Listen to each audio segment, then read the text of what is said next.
Hare Krishna, Jagat Guru, Srila Prabhupada Ki Jai.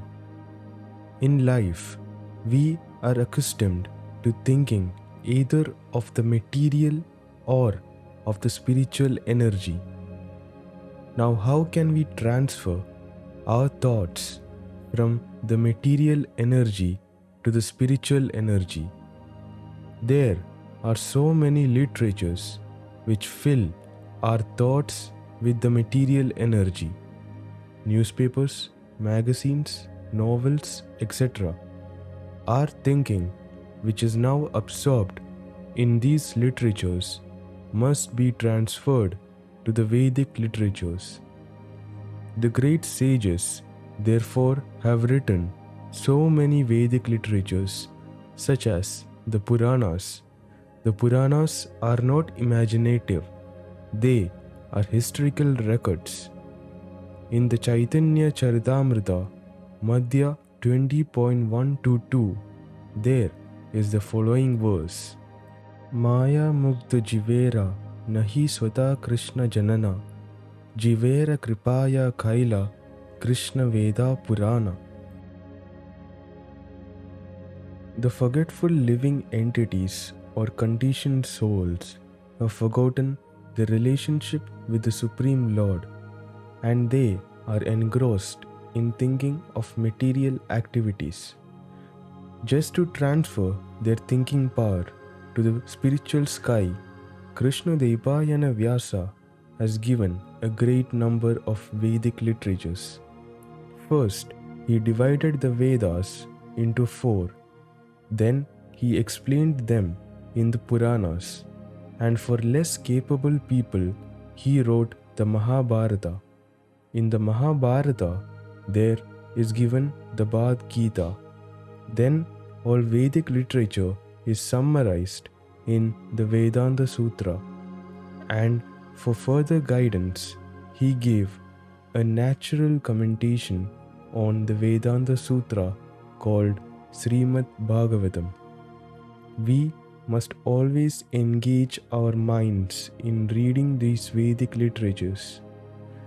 Just as materialists engage their minds in reading newspapers, magazines, and so many materialistic literatures, we must transfer our reading to these literatures, which are given to us by Vyasadeva. In that way, it will be possible for us to remember the Supreme Lord at the time of death. That is the only way suggested by the Lord, and He guarantees the result. There is no doubt. Tasmat sarveshu kaleshu mam anusmara yudhyacha mai arpita mano buddhir mam evasyasi asamshaya. Therefore, Arjuna, you should always think of me in the form of Krishna, and at the same time continue your prescribed duty of fighting. With your activities dedicated to me and your mind and intelligence fixed on me, you will attain me without doubt. Bhagavad Gita 8.7.